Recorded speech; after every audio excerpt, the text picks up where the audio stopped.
Hello. We are now going to do our Parcc Ela grades 3 through 5 student tutorial. This gives us an opportunity to practice how some of the questions will be asked on the Parcc, because we really want to make sure that the Parcc measures our content knowledge of language arts, not how well we take a test. So we want to make sure that we're familiar with all the different types of questions and how we answer them on the Parcc computer-based test. So just as it was familiar with the math, what you're going to do is you're going to sign in. And what you'll notice when you actually take this, it won't say a guest, it will actually have your name there. And it will say what section you are and how many questions there are. So you're going to hit start test now. And this is our session 1, and it has our 15 questions. You're going to hit start section. Just to review, like we've seen before, is this right up here is your toolbar, which you can move forward on different questions or go back. This is your review tab, which you can see all the questions that you have to answer. So we've got 15 questions. We've got 15 that are not answered. We can bookmark questions if we're not sure about the answer. And this is our favorite answer eliminator, where we can slash the trash. And we also have a notepad too as well. You'll also have scrap paper too, so that might be easier to do than the notepad. Just like it is in the math, we've got 2 types of multiple choice questions. There's just multiple choice, which we know is one answer. What it says right here, which option best represents a multiple choice item? We will see that this has circles here. So that means we can only choose one. Okay. Our multiple select here, it says select 2 details that represent a multi-select item. We see our square, which means that there's 2, not 1. So what will happen is you want to make sure that you allow for more than one answer. And you want to make sure that you can deselect them by selecting the select answer choice again. So if you made the wrong answer, you can go back and you can check different answers from there. We're going to move on to our next question. And as you can see, we're on question 2. Now, how the ELA section works is you will see, and you've seen this in measuring up and other different practice, we've got our passage right here, and we can scroll down and see all our different paragraphs. This tells us this number 1 is not a question, but this is our first paragraph. Sometimes our questions will reference those questions. If you actually see right over here, it says paragraph 5 and 6. So you would go to the actual number 5 and 6 to get those answers. So what you'll do first is you want to make sure you read the question. We're not going to spend time actually reading it right now because we're more worried about answering the different questions. And then typically you have a part A and a part B. Part A is your main question, and part B will give you a follow-up question. It's very important that you get part A right, because part B will help reinforce that. So right here this says, what is the meaning of the word master as it is used in paragraphs 5 and 6? So we've already read this, pretend, and you're going to find where it says master. It's always good to reference if it's actually asking for a vocabulary definition, that you find it in the text, because it might have a different context. So we know that that means to conquer. And then our follow-up, which detail in our story best supports the answers to part A? We can choose that. All right, and move on to the next one. So once again, we've got another question right here that's got our paragraphs. This one's a longer story, so you're going to spend time reading all the questions. Sometimes they also have illustrations too. And it says actually in our directions here, it says that today you'll read the story, A Once-in-a-Lifetime Experience. Pay close attention to the actions of the characters and the events of the story. Answer the questions to help prepare you to write a narrative story. So later in this example, you'd be having your open-ended with a narrative. So if we've already read this question, we are going to go ahead, and we know this is a multiple choice question. It's got our circle, so we're going to pick one.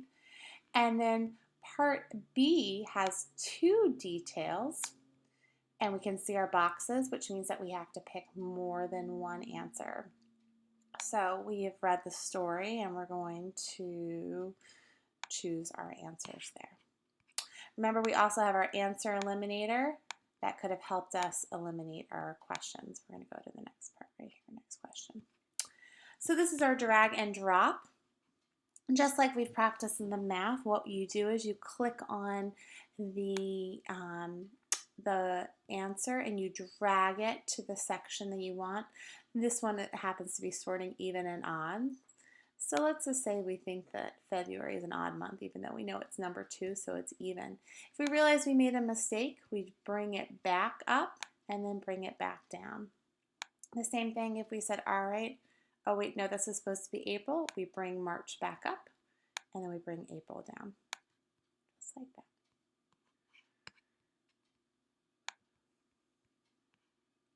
So here's an example of where we had to drop and drag 3 details in the story. We have a new story, so it's important that you realize when you go to a new question, don't assume that it's the same question, the same story. It's really important that you follow the questions and make sure you realize what story the questions go to. And this one we're dragging, we're going to pretend that we've read this, and dragging settings. Oops, did it not pop down? There you go, pop. And then another one that would show setting. We've got, because this is talking about where they are, and One Day in the Woods right there. So you want to make sure, all right, did I get 3 details? Yes, I did. And we're going to keep on moving. All right, we're going to bookmark this one and we're going to say, all right, we're not sure about this one. After we read it, I'm running a new story, and this is more drop and drag. So what we're going to do is we're going to go ahead and skip that one. We'll come back to it when we check our answers. This is called using an inline choice, where what they sometimes will have, they'll have a drop-down menu to make your selection. So this has got the nursery rhyme Humpty Dumpty, and then it says all a king's horses and all a king's men. There we go. And then you've got a new story right here. And so then what this one has is we have, as always, we read the story first. So we're going to read the story. And then we're going to go and answer the questions here. And this one requires us to look at the picture too. What you might see is you'll see the pictures are actually still in the story, so you might want to go back and say, all right, when did this really happen in the story too, to help you reference it too. So there's the actual illustration here. They match. So after you read it, choose what's happening. It says here, select one sentence from the drop-down menu that describes what is happening in the picture. Then select one sentence from the drop-down menu that describes what the picture adds to the story. So we're going to choose which one it was. Okay. And then what does the picture add? Meaning why did the author choose to have this? What information does it give? Okay. And then once again, we've got another illustration. We might want to find it back in the story to find out the contents of what's going on. And then what's happening, and then what does it add? Right there. Okay. We're going to move on to our next one. All right, this is text extraction, which means sometimes what you're going to have to do is actually pull the sentence, similar to the drop and drag, and put them into an area where they want, where they're trying to identify the main idea in this one. So here's an example of where we're pulling the answers and putting them where what goes with the story about what is the main idea. Now, in this case, let's say that we got this one wrong. What you can also do is you can X this out here, or we realize that we want another one. So you can hit X, the little X right here, and it can disappear. And you can pick 2 other ones if you think that you picked the wrong one.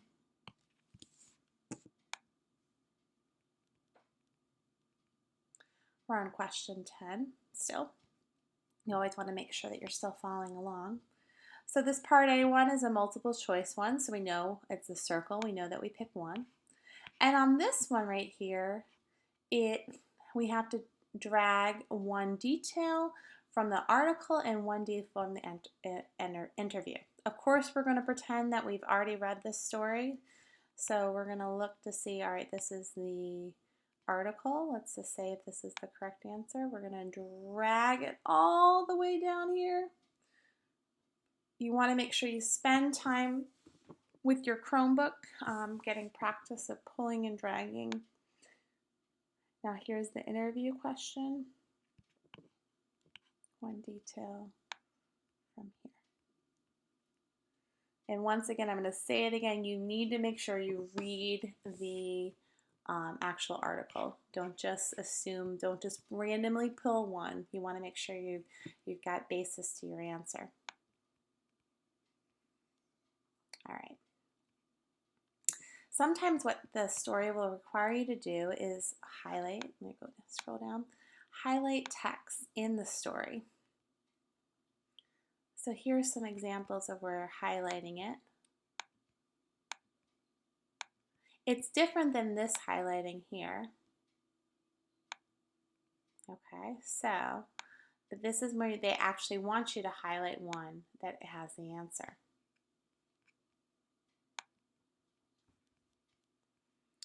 All right. The other important thing to realize when you have the reading passages, when you see these two tabs, sometimes there will be two stories that go with a series of questions, and also when you have to write a response too, you have to use both texts. So you want to make sure you realize how you can find both of those texts. Here is an example of where we got Johnny Chuck finds the best things in the world, and then we have the other article, Me First.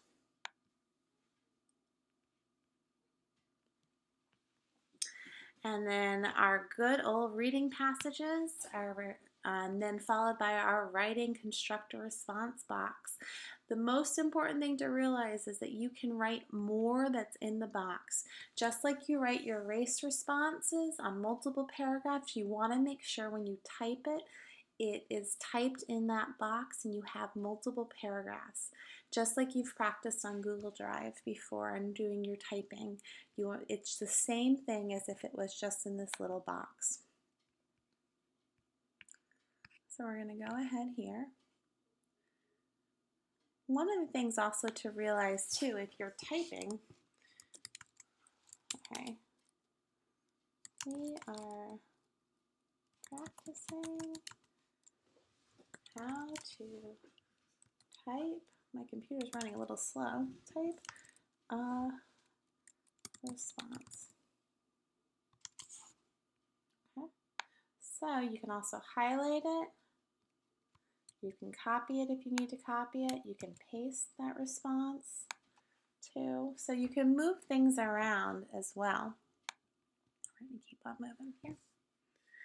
So you can see our two different tabs if you want to see the Me First story, which is the pig story with the illustrations, and then you've got the Johnny Chuck finds the best things in the world.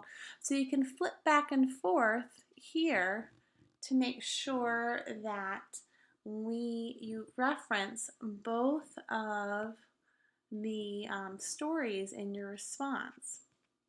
So this is where you'll type your response. And you need to make sure your response is bigger than this box. Remember, you will have scrap piece of paper to do your outline to make sure that you have brainstormed all your different ideas. All right, we've come to the end of it says, congratulations, you reached the end of the test, but we just realized that there are 2 unanswered and there are 1 bookmarked. So if we go back up to this review, we can find out which are the ones that we left blank. Oh, it was one of the ones we bookmarked, question 6, let's go there. That's right, we didn't do our details to describe animals.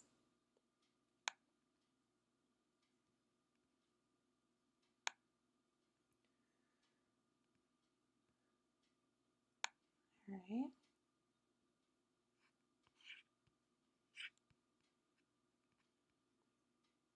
And then let's go back up to our review.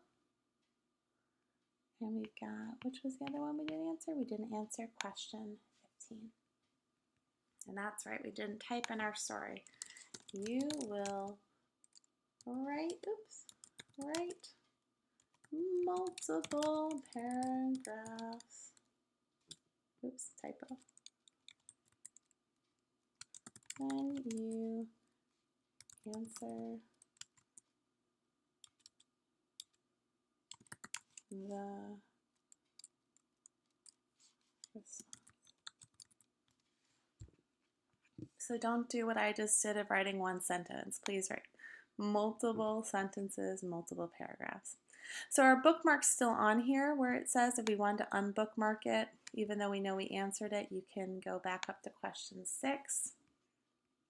And you can unbookmark it because you know that you've got all the answers. And we can go down to the very end and it says end of section. And you're going to click right here, submit final answers. And of course, at this point, you want to let your teacher know that you're done, just to make sure you got everything done correctly. And it says, yes, submit final answers.